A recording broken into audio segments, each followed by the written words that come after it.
नमस्कार दोस्तों, मैं अमन स्वागत करता हूं आपके अपने YouTube चैनल एजुकेशन हब पे। आज है 24 जनवरी और चलिए जानते हैं 24 जनवरी से संबंधित कुछ इंपॉर्टेंट अपडेट। तो आज का पहला अपडेट है, किसे हाल ही में नागर विमानन महानिदेशालय के अगले प्रमुख के रूप में नियुक्त किया गया है। ऑप्शन ए है अश्विनी शरण, ऑप्शन बी है अरुण चावला, ऑप्शन सी है सोनल गोयल और ऑप्शन डी है विक्रम देवदत्त। तो जानते हैं केंद्रीय कैबिनेट की नियुक्ति समिति ने senior IAS officer Vikram Devdutt को नागर विमानन महानिदेशालय के अगले डायरेक्टर यानी कि डीजी के रूप में नियुक्त किया है। विक्रम देवदत्त वर्तमान में air India assistant holding limited के सीएमडी के रूप में कार्यरत हैं। दत्त 28 फरवरी 2023 को डीजीसीए के डायरेक्टर जनरल अरुण कुमार के रिटायर होने पर पदभार ग्रहण करेंगे। विक्रम देवदत्त एजीएमयूटी यानी कि अरुणाचल प्रदेश, गोवा, मिजोरम और केंद्र शासित प्रदेश कैडेट के 1993 बैच के आईएएस अधिकारी हैं। डीजीसीए यानी कि नागरिक उड्डयन के लिए भारत के यह प्रमुख मुख्य निकाय है। डीजीसीए जो है नागरिक उड्डयन के लिए भारत में एक प्रमुख नियामक निकाय है। तो यहाँ पूछा गया है कि डीजीसीए के अगले प्रमुख के रूप में किसे नियुक्त किया गया है, तो आपका सही ऑप्शन है विक्रम देवदत्त। और ये 28 फरवरी को अपने पद को ग्रहण करेंगे। वर्तमान समय में इसके जो प्रमुख हैं वो रिटायर होंगे 28 फरवरी को, और यह व्यक्ति का नाम है अरुण कुमार। तो अरुण कुमार 28 फरवरी को रिटायर होंगे और विक्रम देवदत्त इस पद को ग्रहण करेंगे। अगला क्वेश्चन है, 74वें गणतंत्र दिवस के परेड में कुल कितनी झांकियां प्रदर्शित की जाएंगी। ऑप्शन ए है 22, ऑप्शन बी है 23, ऑप्शन सी है 24 और ऑप्शन डी है 25। तो जानते हैं इस बार 26 जनवरी 2023 को कर्तव्य पथ पर आयोजित होने वाले गणतंत्र दिवस परेड में कुल 23 झांकियां प्रदर्शित की जाएंगी। 74वें गणतंत्र दिवस की परेड में ज़्यादातर झांकियों का थीम नारी सशक्तिकरण पर आधारित है। नारकोटिक्स कंट्रोल ब्यूरो यानी कि एनसीबी की झांकी पहली बार गणतंत्र दिवस की परेड का हिस्सा होगा। कर्तव्य पथ पर निकलने वाली उत्तर प्रदेश की झांकी का थीम अयोध्या का भव्य दीपोत्सव है। पिछले 3 वर्षों से यह दूसरी बार है जब यूपी का थीम रामनगरी अयोध्या पर आधारित है। तो यहाँ पूछा जा रहा है कि गणतंत्र दिवस की परेड में इस बार कुल कितनी झांकियां प्रस्तुत की जाएंगी, तो सही ऑप्शन है आपका बी 23। और यहाँ पर एनसीबी यानी कि नारकोटिक्स कंट्रोल ब्यूरो का पहली बार झांकी प्रस्तुत किया जा रहा है। ठीक है, तो इसको भी आप ध्यान रखिएगा कि किसका पहली बार झांकी प्रस्तुत किया जा रहा है। अगला क्वेश्चन है, हिंदुस्तान यूनिलीवर ने प्लास्टिक अपशिष्ट प्रबंधन पहल के लिए किसके साथ सहयोग किया है। ऑप्शन ए है यूनेस्को, ऑप्शन बी है डब्ल्यूएचओ, ऑप्शन सी है यूएनडीपी और ऑप्शन डी है नीति आयोग। तो जानते हैं संयुक्त राष्ट्र विकास कार्यक्रम यानी कि यूएनडीपी और हिंदुस्तान यूनिलीवर एक समावेशी सर्कुलर इकोनॉमिक प्रोजेक्ट शुरू करने की घोषणा की है। इसके तहत अपशिष्ट के पृथक्करण को बढ़ावा देकर प्लास्टिक अपशिष्ट के एंड टू एंड प्रबंधन पर ध्यान केंद्रित करना है। साथ ही इसके लिए सामग्री पुनर्प्राप्ति सुविधाएं भी शुरू करना है। भारत में इस पैमाने पर सफाई साथियों के सामाजिक समावेशन को बढ़ावा देने के लिए यह साझेदारी अपनी तरह का पहला प्रयास है। यूएनडीपी यानी कि संयुक्त राष्ट्र विकास कार्यक्रम एक यूएन एजेंसी है। इसकी स्थापना 2 नवंबर 1965 को की गई थी। तो यहाँ पूछा गया है कि हिंदुस्तान यूनिलीवर ने प्लास्टिक अपशिष्ट प्रबंधन के लिए किसके साथ सहयोग किया है, तो आपका सही ऑप्शन होता है C UNDP, United Nation Development Programme यानी कि संयुक्त राष्ट्र विकास कार्यक्रम। और इसकी स्थापना की बात की जाए तो इसकी स्थापना 2 नवंबर 1965 को की गई थी यूएनडीपी की। ठीक है,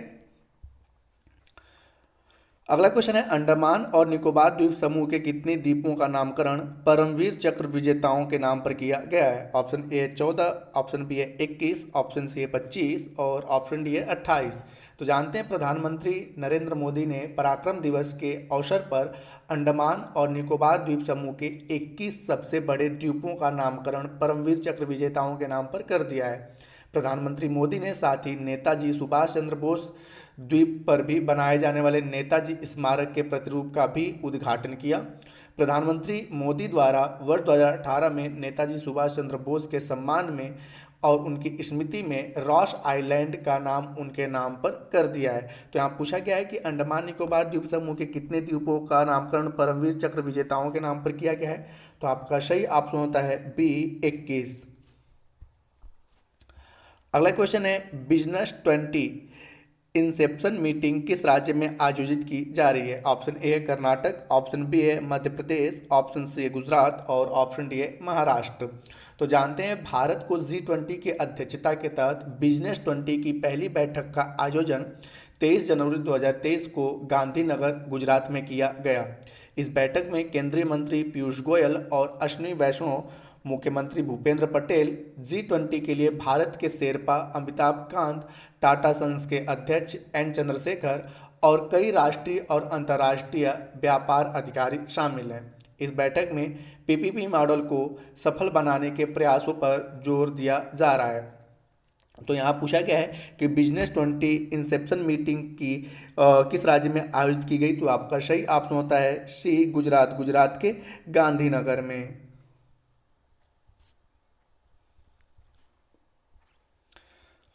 अगला क्वेश्चन है भारतीय नौसेना में शामिल की गई 5वीं कलवारी श्रेणी की पनडुब्बी का नाम क्या है। Option A INS Vikrant, option B है INS वागीर, ऑप्शन सी है INS खंडेरी और ऑप्शन डी है INS बेला। तो जानते हैं भारतीय नौसेना ने 23 जनवरी 2023 को 5वीं कलवारी श्रेणी की पनडुब्बी वागीर को कमीशन किया है। नौसेना स्टाफ के प्रमुख एडमिरल आर हरि कुमार मुंबई में नौसेना डॉकयार्ड में आयोजित एक समारोह के दौरान मुख्य अतिथि थे। मुंबई के मझगांव डाक शिपयार्ड लिमिटेड में ने Messrs naval group of France के साथ मिलकर पनडुब्बी का निर्माण किया है। कलवारी श्रेणी की 4 पनडुब्बियां भारतीय नौसेना में पहले ही सौंपी जा चुकी हैं। इस सबमरीन का निर्माण प्रोजेक्ट 75 के तहत किया जा रहा है। इसके तहत कालवारी श्रेणी की 6 सबमरीन का निर्माण किया जा रहा है।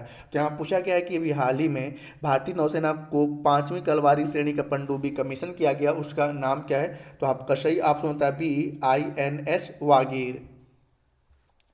आज का अंतिम अपडेट है पराक्रम दिवस किस स्वतंत्रता सेनानी की जयंती के उपलक्ष्य में मनाया जाता है।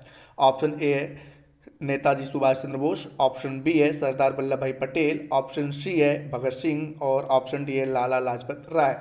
जानते हैं पराक्रम दिवस प्रसिद्ध स्वतंत्रता योद्धा नेताजी सुभाष चंद्र बोस की जयंती के उपलक्ष्य पर मनाया जाता है। नेताजी का जन्म 23 जनवरी को 1897 में ओडिशा के कटक में हुआ था और प्रतिवर्ष 23 जनवरी को देश में पराक्रम दिवस मनाया जाता है ताकि कि लोग विशेष रूप से युवाओं को संघर्ष और चुनौतियों का सामना करने के लिए प्रेरित किया जा सके। प्रधानमंत्री मोदी ने पराक्रम दिवस पर नेताजी सुभाष चंद्र बोस को श्रद्धांजलि अर्पित की। नेताजी ने दिल्ली चलो का प्रसिद्ध नारा दिया था। तो यहाँ पूछा गया है कि पराक्रम दिवस किस स्वतंत्रता सेनानी के उपलक्ष्य में मनाया जाता है। तो आपका सही ऑप्शन होता है ए नेताजी सुभाष चंद्र बोस। और इनका जन्म कब हुआ था। तो 23 जनवरी